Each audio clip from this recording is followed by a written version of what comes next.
It started like any other quiet Thursday night. The rain tapped against the window with a rhythmic softness, just enough to drown out the hum of the fridge in the next room. Our apartment, tiny, cluttered, always a little too cold, felt strangely still.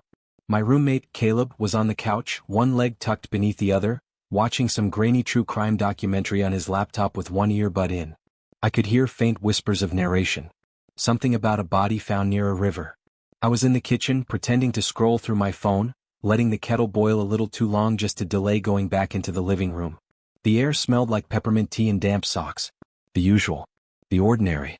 But lately nothing had felt ordinary with Caleb. We'd been roommates for over a year now. We'd met through a housing app, both of us too broke and too impulsive to care that we were strangers. At first, we kept our distance, like animals circling each other warily. But something shifted during the third month, when his long-term boyfriend dumped him over FaceTime. I heard the whole thing through the wall. Caleb sobbed so hard I didn't know if I should knock or just wait it out. I knocked. After that, we were closer. Not close, but closer. There were things I noticed, small things. The way he'd pause and glance at me before saying something sarcastic, like he wanted to make sure I found it funny. Or how he never closed the bathroom door all the way when he showered, steam curling out like an invitation. He'd started doing laundry in his boxers. At first, I thought it was just Caleb being confident, careless. But lately I wasn't so sure. He had this way of leaning into me when we were on the couch, his shoulder brushing mine. It always felt deliberate. I wasn't sure if I wanted it to be. Tonight I was sore. My back had been killing me all day from lugging equipment around campus. I'd been debating whether to ask Caleb for a back rub. We'd done it once before after a long night out, both of us half drunk and giggling. That night ended with me falling asleep face down on the carpet, pretending I didn't feel his hands linger a little too long. That was months ago. But I still thought about it. A lot. As the kettle finally whistled, I poured the water slowly, steam fogging my glasses. Caleb glanced over the top of his screen, one eyebrow raised. "You good?" he asked. I nodded, swallowing. "Yeah. Just sore." He tilted his head. "Back again?" "Yeah." He closed his laptop halfway, smirking. "Want me to rub it out?" He said it casually. Too casually. My throat tightened. I couldn't tell if he meant it the way it sounded or if I was reading into things again. But something in his eyes flickered. I didn't answer right away. And maybe it was the rain. Or the way the light from the street lamp flickered against the glass. Or the fact that we were alone, really alone for the first time in weeks. But in that moment something changed. I said, "Sure." And I swear to God he didn't blink. That's when I noticed the door to his bedroom was already open. The bed turned down. Like he'd been expecting this. Was I walking into something I couldn't walk back from? Or had he just been waiting for me to say yes all along? I followed him into his room, already second-guessing myself. The rain outside was heavier now, fat droplets slapping the glass like impatient fingers. Thunder rumbled far off, low and unsettled, like the sound of something shifting beneath the surface. Caleb's room smelled faintly of eucalyptus and the faint musk of cologne that never quite left his sheets. It was darker in here, just a small bedside lamp casting a warm amber glow across the unmade bed and piles of clothes. I hovered near the doorway, uncertain, arms folded across my chest like a shield. "Shirt off," he said without turning around. He was already kneeling on the mattress, adjusting the pillows like it was the most normal thing in the world. And maybe for him it was. Caleb never seemed to hesitate. About anything. I peeled off my shirt slowly, feeling suddenly naked even though I was still in jeans. The air was cool against my skin. I sat on the edge of the bed, spine tense, unsure where to put my hands. "Lie down," he said, patting the space in front of him. "I don't bite." That wasn't the problem.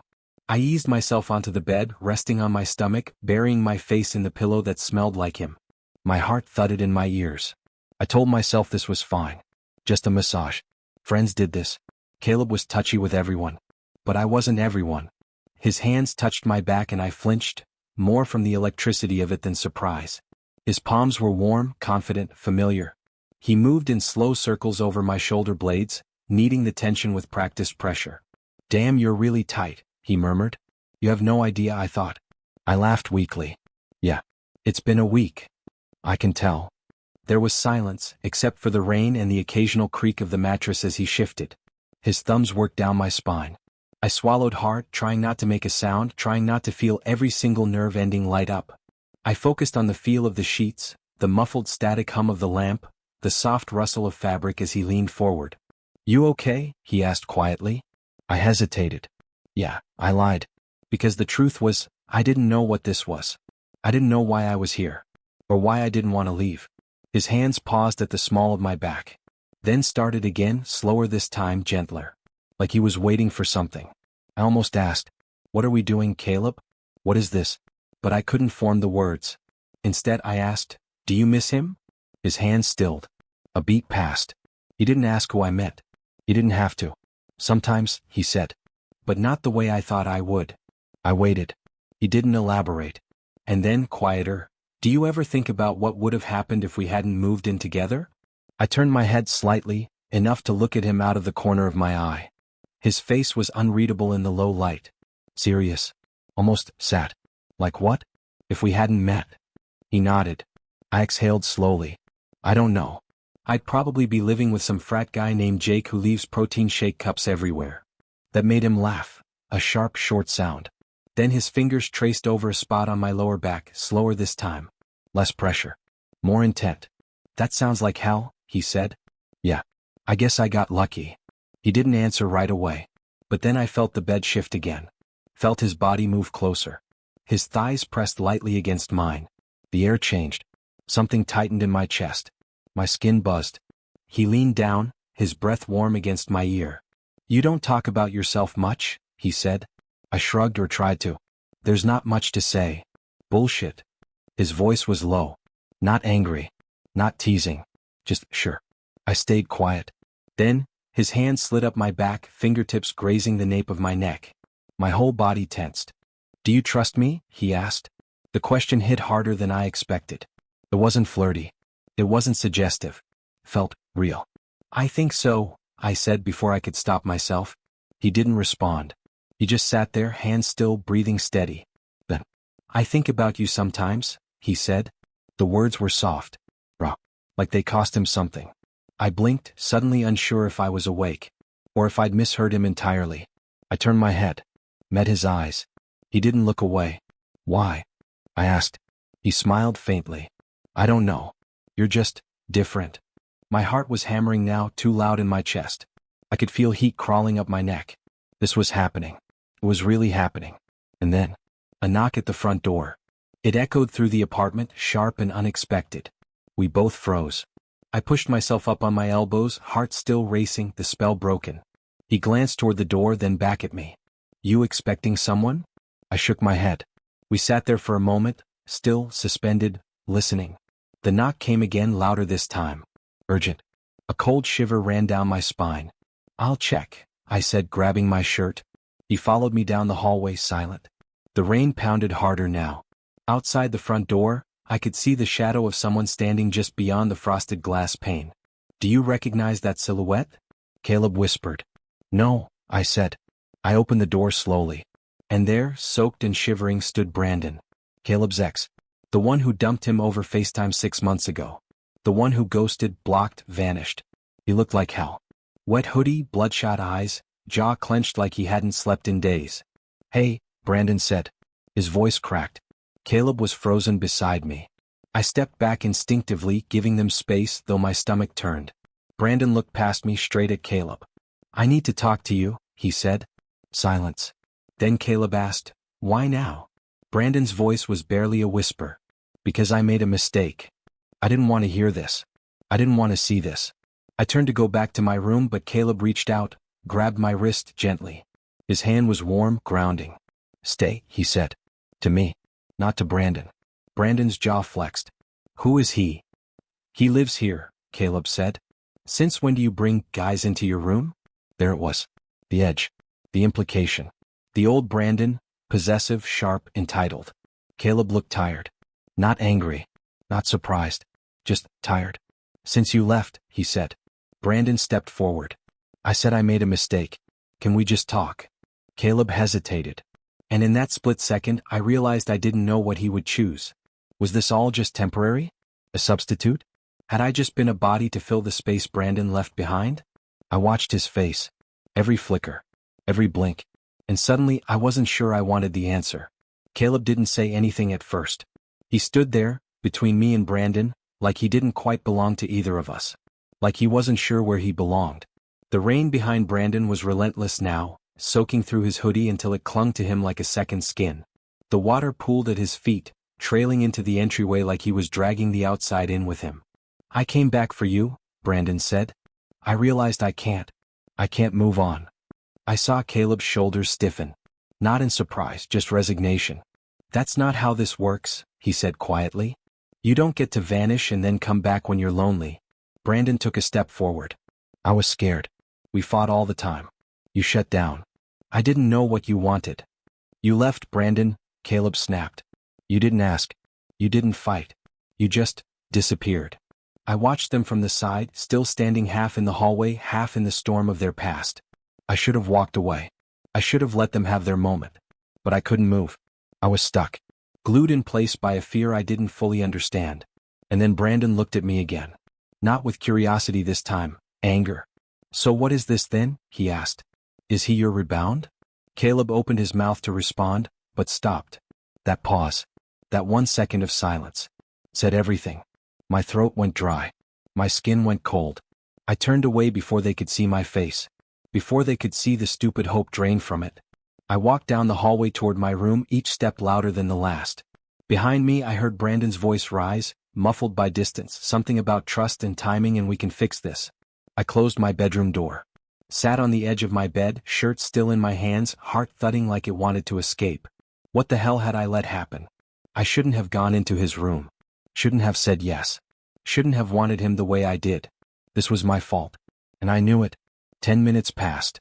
Maybe 15. I didn't know. I just sat there breathing in the stillness. Listening to the soft thud of the rain and the distant sound of voices I couldn't quite make out. Then, a knock. Soft. Hesitant. "Hey," Caleb's voice came through the door. "Can I come in?" I didn't answer. He opened it anyway. He looked pale. Like all the color had been drained from him. His hair was wet, rain or sweat I couldn't tell. His eyes flicked to me then the floor. "He's gone," he said. I nodded. Not because I cared. Just to make the silence shorter. He wanted to talk. I told him it was too late. Still I said nothing. Caleb stepped inside, closed the door gently behind him. He looked out of place here like someone who wandered into the wrong scene. "You left," I said finally. "What?" "Earlier. When he asked if I was your rebound, you didn't say anything." Caleb winced. "I didn't mean." "But you didn't say no." He exhaled sharply and sat down beside me, not touching, not even close. "I didn't say anything because I didn't know how to answer." "That's not better." "I know." We sat in that awful space between honesty and apology. Between what was felt and what was allowed to be said. "You were never a rebound," he said. "That's not how I see you." "Then how do you see me?" He didn't speak. Just looked at me with this quiet desperation, like he wanted to pull the words out of thin air but couldn't. Like he knew there was no version of the truth that wouldn't hurt. Finally he said, "I didn't plan for this. You and me. It just happened." "That's not an answer." "I care about you. Enough." He hesitated again. Then, slowly he reached out, his fingers brushing mine. "You're the first person who ever made me feel safe." My breath caught. His hand slid into mine. "But I don't know if that's love or comfort," he whispered. "And I don't want to use you to find out." It was the most honest thing he'd ever said to me. And it felt like a knife. I looked at our hands, warm, trembling, threaded together, and I couldn't tell if I wanted to pull away or hold on tighter. "Then what now?" I asked. Caleb looked at me like he wanted to cry. Or scream. Or disappear. "I don't know," he said. "But I didn't want him. I came here. To you. Doesn't that count for something?" It did. God, it did. But it wasn't enough. And we both knew it. We sat there, the space between us thick with everything unspoken. Our fingers still tangled. His thumb traced the back of my hand like it could fix something. But it couldn't. Because some cracks don't show until it's already too late. Outside the rain slowed. But inside, everything was still falling. I didn't let go of his hand. Not right away. The weight of it in mine felt too familiar now, too heavy with all the things we hadn't said and maybe never would. I stared at our fingers, how they fit together like puzzle pieces, mismatched in temperature, roughness, intent. He was still breathing hard like he'd just finished running. Or confessing. I wanted to ask what would happen tomorrow. If we'd pretend tonight didn't happen. If we'd laugh it off over cereal and black coffee like nothing had shifted. but my throat wouldn't cooperate. "Do you want me to stay?" he asked, voice barely above a whisper. I looked up at him. His eyes were searching mine, not for lust or even forgiveness, but for permission. It would be so easy to say yes. To give in to that warm gravity pulling me toward him. To trade the uncertainty for the brief illusion of intimacy. A shared pillow. A distraction. But something about it felt wrong. Like giving myself up to a moment I didn't own. "I don't know," I said quietly. His hand flexed, then released mine. A small gesture. But it echoed. "I'm sorry," he said. "For what?" I wanted to ask. For wanting me? For not wanting me enough? He stood slowly, the bed springs creaking beneath his weight. He didn't leave the room, not yet, but he walked to the window, his arms crossed, head tilted slightly, like he was trying to hear something in the rain. I followed his gaze. There was something about the way the streetlights caught the water streaking down the glass, like tears trailing down a face. "I used to imagine this," he said suddenly. "Imagine what?" "You. Me. Here. Alone." His voice was flat, but I heard the quake beneath it. "And now that we're here?" I asked. He turned to face me. His eyes were glassy, unreadable. "I'm terrified," he said. I swallowed hard. "Of what?" "That I'll ruin it," he whispered. "Like I ruin everything." I stood up, walked to him slowly. We stood there in silence, inches apart, facing each other in the soft glow of the streetlight slipping through the blinds. My heart was pounding again, but not from desire this time. From fear. Of him. Of me. Of what this meant. And then, without thinking, I touched his face. Just lightly. Fingers brushing his jaw, my thumb resting just beneath his lip. He leaned into it. His eyes fluttered closed. I should have stopped. But I didn't. I leaned in. Not fast. Not sure. Just close enough to feel his breath catch. Then, his lips brushed mine. Barely. Like a question. I answered. The kiss wasn't passionate. It wasn't hot or messy or cinematic. It was slow. Careful. Like we were each afraid the other might break. His hand found the small of my back and mine slid up to the side of his neck. But then, he pulled away. "Wait," he said, breathless. I froze. "What?" I asked, suddenly cold. He stepped back, rubbing the back of his neck. "I can't." I blinked, heart in free fall. "Why?" I whispered. He looked at me, eyes wide, regret painted all over him. "Because I still think about him. Even now." The words hit harder than I expected. Like a slap I didn't see coming. "And I don't want to use you," he said again, more urgently this time. "You're not a substitute. You're not." He stopped himself. But I already knew what he was going to say. "You're not him. And I never would be." I backed up slowly, arms crossing over my chest like armor. "You kissed me," I said. "I know. You didn't have to. I wanted to." "Then why pull away?" "Because wanting you doesn't make it right." We stood there in that silence again, the one filled with all the things neither of us were brave enough to name. Outside, the wind picked up, whistling through the cracks in the window frame. He looked at me like he was about to speak again. But then he didn't. He just walked out. Closed the door softly behind him. I didn't sleep that night. I lay there in the dark, playing every moment over and over like a broken tape. His touch. His kiss. His apology. The truth. By morning his bedroom door was shut. I didn't knock. I didn't hear him get up. But the space between our rooms felt heavier than ever. Like something irreversible had happened. And maybe it had. The next morning was quiet. Too quiet. The kind of quiet where even small sounds feel amplified. Mug to countertop, the hum of the fridge, my own footsteps on the cold floor. The storm had passed, but the air still held that post-rain heaviness, like the atmosphere was waiting for something to break. Caleb's door stayed closed. Mine stayed open, though I wasn't sure why. Maybe I was hoping he'd walk past and stop. Say something. Anything. He didn't. I made coffee for both of us out of habit. Poured it into his favorite chipped blue mug and set it on the counter near the sink. The steam curled upward and disappeared. Just like everything else lately. I sat on the couch for a while, staring at my phone without seeing the screen. I opened messages and closed them again. No one knew what had happened between us. Not really. Not even us. When Caleb finally emerged, it wasn't dramatic. No lingering glances. No lingering anything. Just silence. He was in a hoodie, gray, worn at the cuffs, and he didn't look at me as he crossed the room. "Coffee's there," I said, voice too soft. He nodded once. Picked up the mug. Held it in both hands like it was a lifeline. But he still didn't look at me. That told me everything. We moved around each other like strangers for the rest of the day. Careful not to touch, not to speak unless necessary. A polite avoidance. Like two people pretending not to remember what they did the night before. But we remembered. God, I remembered. The way he looked at me before he kissed me. The way he pulled away. The way he left me standing there, heart in hand, without an answer. Later that night, I heard him laughing on the phone in his room. Not a long call. Not a happy laugh. But it still made my stomach turn. Was it Brandon? Was it about me? I didn't know. I didn't ask. I couldn't. The days blurred after that.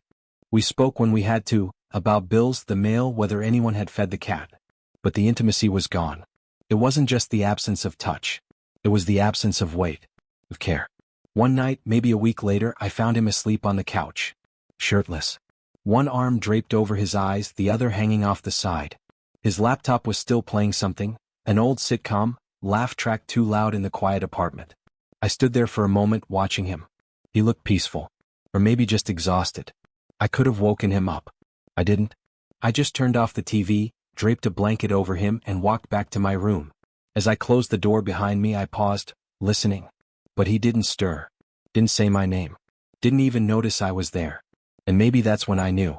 Whatever we were, whatever we almost were, wasn't coming back. Still I keep thinking about that night. The way he touched me. The way he kissed me. The way he stopped. And part of me keeps asking, what if he hadn't? What if I had? What if this story isn't over? What if it's just waiting?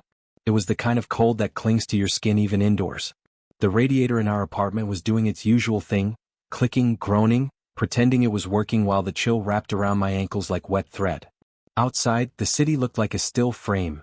Gray skies, a quiet street below, the occasional drip of melting snow from the fire escape above my window. February always had this strange weight to it, like the month itself was holding its breath. I was still in sweats from the night before. My laptop open, unread emails glowing in the corner of the screen. A mug of lukewarm coffee sat beside me, mostly untouched. I'd been sitting in the same spot on the couch for almost 2 hours, watching condensation beat on the windows, listening to the building groan. Caleb hadn't come out of his room yet. That wasn't unusual. He kept strange hours, late nights, late mornings. He liked his privacy. Sometimes I wondered if that was a boundary thing or just part of who he was. We didn't talk much about boundaries. We didn't talk much about anything, not since the night I accidentally touched his hand during a movie and neither of us pulled away. That was 3 weeks ago. He hadn't brought it up. I hadn't either. I told myself it didn't mean anything. A slip.